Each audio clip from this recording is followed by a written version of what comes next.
Can AI completely take over my job for a week? That's the question I wanted to answer. So, for the next 7 days, I'm handing over my entire workflow to artificial intelligence, from writing and coding to creating images, videos, and even music. Will it be a massive success or a total disaster? Let's find out. Kicking things off on day 1, I decided to tackle my biggest daily task, writing. I started with Gemini to brainstorm video ideas and script outlines. I gave it a simple prompt: create a 7-day YouTube challenge about using AI. Within seconds, it spit out a surprisingly detailed plan, pretty close to what I had in mind. It was fast, efficient, and great for getting over that initial writer's block. Then, I turned to Claude for the heavy lifting, fleshing out the script. I fed it the outline and asked for a conversational, engaging tone. The result was impressive. It wasn't perfect and needed some human touch to sound like me, but it saved me hours of work. It felt less like a replacement and more like an incredibly smart assistant. Day 2 was all about coding. Now, I'm not a professional developer, but I do dabble in a bit of web design and some simple scripts for my workflow. I decided to build a small, custom landing page for this video series. I started with Claude again, asking it to generate the basic HTML and CSS structure. It did a solid job, creating a clean, modern layout. But then I hit a snag with some JavaScript functionality. I wanted a cool little animation, and my code just wasn't working. I switched over to Gemini, pasted my broken code, and asked it to debug it. It not only found the error, but also explained *y** it was an error and suggested a more efficient way to write the function. This back and forth felt like pair programming with an expert who never gets tired. It's clear that for both beginners and experienced coders, these tools are game changers for speed and problem solving. On day 3, we entered the world of visual creation. It was time to see if AI could handle the art department. I opened up Midjourney, a tool I've been hearing about constantly. My goal was to create thumbnail art for this YouTube series. I typed in my prompt: a futuristic robot sitting at a desk, typing on a glowing keyboard, cinematic lighting, photorealistic. The first few results were good, but not quite right. So I started refining my prompt, adding details like close-up, shot and blue and orange neon glow. After a few iterations, I got an image that was absolutely stunning. The level of detail, the lighting, the composition, it was professional quality. It would have taken a graphic designer hours, if not days, to create something similar. The creative control you have just through words is mind-blowing. Building on that momentum, day 4 was all about making those static images move. I took my favorite image from Midjourney and imported it into Runway. I wanted to add some subtle motion to make it more dynamic for social media posts. I used their motion brush tool to paint over the robot's fingers and the glowing keys, and then prompted the AI to create a short animation. The result was a mesmerizing loop of the robot typing. It wasn't perfect, there were a few weird artifacts, but for a quick promotional clip, it was more than enough. Then I decided to push it further and try their text-to-video feature. I typed in a drone shot flying through a futuristic city at night. What it generated was like a scene straight out of a sci-fi movie. The potential here is massive. While it's not ready to create a full feature film, for short clips, B-roll, and social content, it's an incredibly powerful tool that's only going to get better.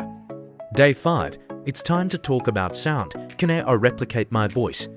I logged into ElevenLabs, a platform known for its realistic voice synthesis and cloning. The process was surprisingly simple. I uploaded a few minutes of my clean audio, and after a short processing time, the AI had created a digital clone of my voice. The moment of truth came when I typed a sentence: "Hello, this is my AI clone speaking." I hit generate, and what came out was unsettlingly accurate. The tone, the cadence, the little inflections, it sounded just like me. It wasn't 100% perfect, but it was easily 95% there. The ethical implications are huge, but for creators, this could mean easily fixing audio mistakes in post-production or even generating entire voiceovers without ever stepping into a booth. After the voice cloning experiment, day 6 was all about music. A good video needs a good soundtrack, right? I've spent countless hours scrolling through royalty-free music libraries trying to find the perfect track.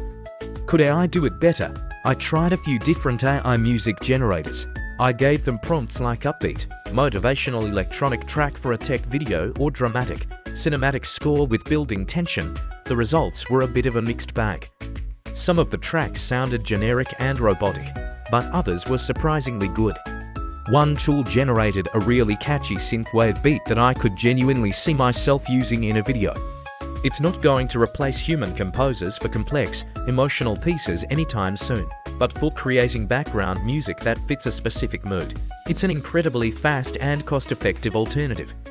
The ability to just describe the vibe you want and get a custom track in seconds is a massive time saver. For the final day of my experiment, day 7, I focused on specialized AI tools designed for very specific tasks. First up, Consensus. This is an AI search engine for research papers. Instead of just giving you links like Google, it reads the papers and gives you direct answers based on scientific findings. I asked it a complex question about the cognitive effects of bilingualism. It instantly scanned hundreds of studies and presented a summarized, evidence-based answer, complete with citations. For anyone doing research, this is an absolute superpower. Next, I tried Cursor, which is an AI-first code editor. It's like a normal editor, but with AI built right in. You can highlight a block of code and ask it to refactor it, add comments, or find bugs. I used it to clean up the code from day 2, and it suggested improvements I hadn't even thought of. It feels like the future of programming, where the AI acts as a constant collaborator, making the whole process faster and more intuitive. So, after a full week of outsourcing my job to AI, what's the verdict? Am I out of a job? Not quite. But my job has definitely changed. The AI is not a replacement for human creativity, but it is an unbelievably powerful amplifier. Tools like Midjourney for art and Gemini for writing and coding didn't just do the work for me. They helped me explore ideas faster and push my creativity further. The most impressive part was how these tools acted as expert collaborators, whether it was a research assistant like Consensus or a co-programmer like Cursor. The future isn't about humans versus AI, it's about humans with AI learning how to effectively communicate with these tools. How to write the right prompts is becoming an essential skill.